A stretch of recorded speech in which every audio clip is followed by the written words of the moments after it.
It's been 2.5 years, and it's finally just time to do it. Alright, let's just get this over with. Alright, Goku vs. Superman debating, it's been dead for about a year now. Ever since, episode 14 of Dragon Ball Super, it's honestly just died out because, well, crazy things happened. So, for this video, I am not going to be doing the stats for Superman myself. Okay? Someone else is going to be doing the stats. In fact, someone that loves Superman way more than I ever would. Alright, his name is Abdu. Okay, and now the thing about Abdu that you should understand is that Abdu loves Superman. Okay, like he probably has posters of Superman in his locker and he probably like worships it or something, right? So he obviously really fucking likes Superman. So there's no bias against Superman in this video. I, of course, will be doing God Goku's calcs.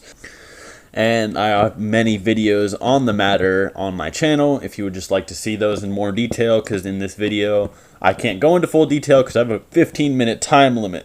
So anyways, hope you enjoy. So let's try to go over Abdu's calculations for New 52 Superman as quickly as we can. So for striking power, this is what he has. He has Supergirl shatters Cyborg Superman.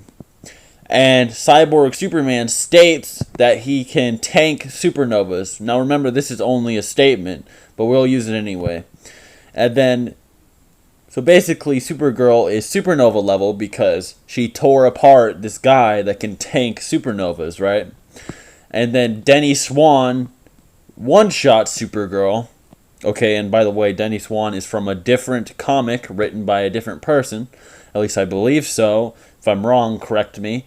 But the artwork looks very different. So these are completely different writers at work here. So I don't know why you would use this. But we'll use it anyway. Alright, let's give him the benefit of the doubt, guys. Alright, and then heavily weakened Superman fought equally with Denny and eventually beat him. And that makes Superman Supernova plus at minimum. Okay, he's scaling Superman like a Dragon Ball Z character here.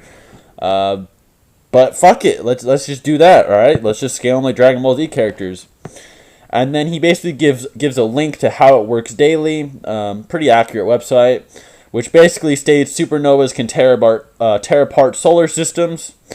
I agree with that. Supernovas can tear apart solar systems. And then for speed, he has Superman states he's faster than Green Lantern. Remember, this is also just a statement, not really any actual evidence. But Green Lantern is quadrillions of times FTL. He shows this because Green Lantern apparently got to Orion in a quick amount of time. The time in the comic is completely unquantified. There's no understanding how much time went by here, so I don't know why you use this. But fuck it, let's use it, right? Let's just use it. Superman's quadrillions of times FTL because he blitzed Orion, who is faster than Green Lantern, right? Okay. This is absurd, but we're going to keep using it. Let's keep going with it. And then from this, he says, Superman also had a feat where he flew from the edge of the universe to Earth in 60 days while weakened, which is calculated around 600 billion times FTO. This is more accurate. Honestly, this is what I would use personally. I could even scale him to like 1 trillion times FTO using this because it makes sense. It's an actual feat. The Green Lantern thing, it's completely unquantifiable. There's no time limit again. And then basically Superman also states that he can tank exploding stars. So we can say that's supernova level. So supernova plus who can go trillions of times faster than light, right? Quadrillions with a fucking crazy weird highball. Now Goku one-shots this Superman. No difficulty. We know that, Goku is comparable to Beerus. And, Beerus and Whis are able to travel across the universe in 30 minutes. And if Superman's taken 60 days to travel across the universe and it's 600 billion times faster, and Goku is comparable to Beerus and Whis, and super suppressed Beerus and Whis who did it in 30 minutes, then, well, he's getting shit on in terms of speed. And in terms of DC, even the most lowballed of Gokus is at least multi-galaxy level. I'll go into detail about that in a moment. But yeah, basically, God Goku one shots New 52 Superman. There's like no competition whatsoever. I don't even see why people argue this, other than, if they're maybe borderline mental, or maybe they're just younger, or still, unironically listen to Screw Attack. All right, and if you do listen to Screw Attack and you believe Superman's limitless, listen here, child. Okay, Superman, the limitless feats they gave. First of all, the limitless feats have been debunked. I hope you know that, but limitless Superman feats aren't even from New 52. That's not even New 52 Superman they were showcasing for those limitless feats.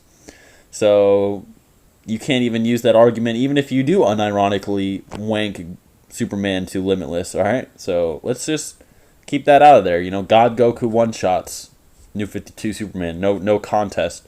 I remember back in the day when I was even arguing this. It was like when God Goku first came out in Battle of Gods. This is when Goku vs. Superman was still a really hot topic, right? Everyone used to debate it. I was debating it for like a year and a half straight. And even, the people that were fucking zealous over Superman, like, probably fucking worshipped him, dude. Like, even they were like, oh, man, in this next death battle from Screw Attack, I'm pretty sure God Goku's gonna win. And it's like, man, these guys are like crazy about Superman. Even they are fucking like suspicious about God Goku probably just stomping. And now that Dragon Ball Super came out, it's just icing on the cake. It's just New 52 gets fucking destroyed. No difficulty. That's honestly why the topic has died out, because it's very fucking apparent Goku stomps. But to make this video more interesting, let's use God of Strength Superman New 52 versus God Goku. That should spice things up a little bit. Alright, so let's start off with God Goku. I've literally said this calculation so many goddamn times. Alright, but Super Saiyan God Goku versus Beerus, right? Their fists clashing against each other can destroy the Dragon Ball Macroverse.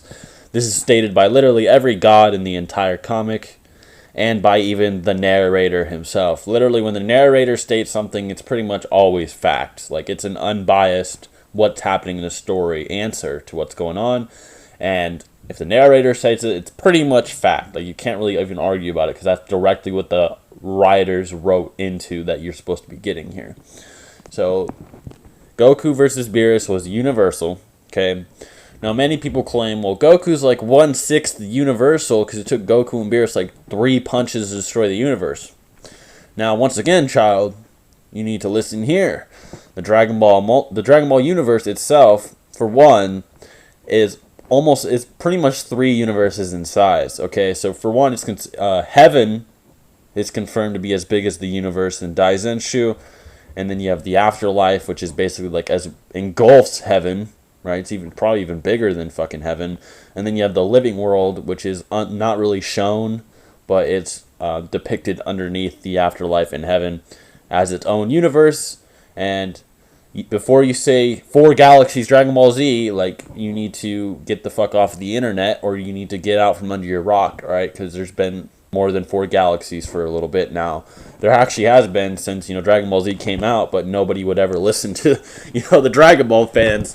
But anyway, so there's about almost 3 universes in the Dragon Ball verse, and, not even to mention the Devil Realm and the Supreme Kai Realm, which are massive in size. The Supreme Kai Realm being 1/5 the size of a universe just by itself. And Goku versus Beerus, they were basically able to destroy this shit in 3 punches. When they're like not even using like half their power, they will destroy the universe in like 3 punches. Even when they're like it was very clear that they were suppressed against each other the entire time. And then of course you have calculations that put base Goku is the new God Goku, and then he can stack all his Super Saiyan forms on top of his God form. And then you have calculations saying that basically current Goku is like over 4,000 times stronger than he was as Super Saiyan God. And if that's true, Goku is basically low multiversal. I don't want to go there. I don't want to be the guy that says this shit, right? But basically 1,000 times universal is considered low multiversal. If I'm wrong, please correct me. But basically it's like 1,000 times for like a low multiversal. And he's like 4,000 times stronger than Super Saiyan God, which is already fucking with universes. Even characters like Super Vegito and Buhan, even they were stated to be able to basically destroy universes by, hacks or some kind of strange abilities. So Goku being, universal, even when trying to restrain his punch from having outward effects, like Goku was literally trying to restrain his punch from having collateral in the universe, and even then it was still like obliterating everything. So Goku is many times universal, possibly even low multiversal, if you take the God Essence calculations to effect. In terms of speed, it's actually calculated that Goku is probably more around the sextillions faster than light. I might put some links down in the description because I'm running out of time here. But basically there's many calcs where Beerus, Champa, all of them just instantly... And, if we're using Abdu's logic, Champa and Vados, while suppressed even lower than God Goku, were able to leap from like somewhere in the center of the universe to outside of the universe in like a channel. And if we're using Abdu's logic, like that calculates to like a few seconds, then literally that would make them like quintillions to sextillions times faster than light. So I'm just gonna throw it out there. You have Beerus like traveling galaxies in instances to catch up to Whis because he's getting impatient. And you also have the light and shockwaves from Goku versus Beerus, like traveling across the entire universe. Alright, so let's get into God of Strength Superman. Now, I've discussed with many people trying to find out how strong God of Strength Superman is. Talk to Superman fans, talk to Dragon Ball fans, talk to fucking, Naruto fans, right? I talk to fucking religious debaters, right? I'm talking to everybody trying to find out how strong Superman as a God of Strength is. And basically, it's kind of unknown. But we do have some like scaling. Scaling doesn't even really work in DC. As Abdu's trying to fucking make Superman like a Dragon Ball Z character over here, trying to scale everybody with each other. It doesn't work in DC, but we're gonna try to use that for God of Strength. And basically what it is that we have Darkseid. He's able to put cracks in the multiverse, and this Darkseid was fighting God of Strength Superman. And basically, we all concluded that God of Strength Superman, he doesn't have any new speed feats, and it's probably more than likely that the God of Strength boost was more like just pure strength on top of his power. So, basically, cracking the multiverse can be honestly just like maybe even galaxy level. Like, we don't know what kind of crack he put into the multiverse. I'm saying we don't know if it was like half of the damn multiverse he got into. But basically it's implied like he cracked open the multiverse like a safe, and then he like snuck into it pretty much. Not that he like destroyed a large portion of it. So I don't see this being any more than multi-universal. And if it is low multiversal for Superman, because Superman got fucking dominated by this guy that cracked the multiverse apparently, then Goku still speed blitzes, and with, concussive force can knock Superman the fuck out and kill him in his base form. Well, Superman when he gets knocked out into his base form. Also, we have a statement of Darkseid being stated that he would destroy all of reality if he fought someone else, like reality couldn't handle them fighting. And we know that, characters like Whis stated that all of existence was going to end, if Goku and Beerus started fighting too much. Like in the Japanese, it stated that they were going to destroy the world, and the world can be just translated to all of existence. So there's many hyperboles like that in a lot of fiction, so I can't really take that as a fact. So basically Goku wins either way, no matter how you slice it. I mean, you might be able to argue that Superman is, is multiversal, right? But I don't see how you can, because Superman 1 got dominated, and we don't know how much power Darkseid used against him. We don't know what Darkseid's actually capable of, etc. So anyways, guys, this whole Goku vs Superman thing, it's just been a fucking clusterfuck of people trying to downplay Goku, and the Goku fans trying their best to prove Goku wins, which he fucking does. He dominates New 52, no contest. But I want to give the Superman fans a chance here, because New 52 is fucking pitiful, right? New 52 Superman is a pitiful fighter. So how about we do a composite Superman versus a composite Goku? Strange Visitor Superman, pre-crisis, post-crisis, whatever crisis, versus, Dragon Ball GT, Dragon Ball Super movies, all combined into, their own characters. Composite Superman versus composite Goku. I think that'd be pretty interesting. I think that'd be a lot more interesting than me just saying Goku one-shots New 52, right? I sound like Screw Attack over here, just trying to tell you to leave the debate alone because so-and-so is like infinitely above the other, right? I'm not trying to be that guy. I'm just trying to let you guys know that New 52 Superman does not compare to God Goku. All right, his God form, I will admit it's a lot. It's not too far from God Goku, but God Goku is just too fast for him, and that's pretty much it. Anyways, guys, I hope you enjoyed the video, and until next time.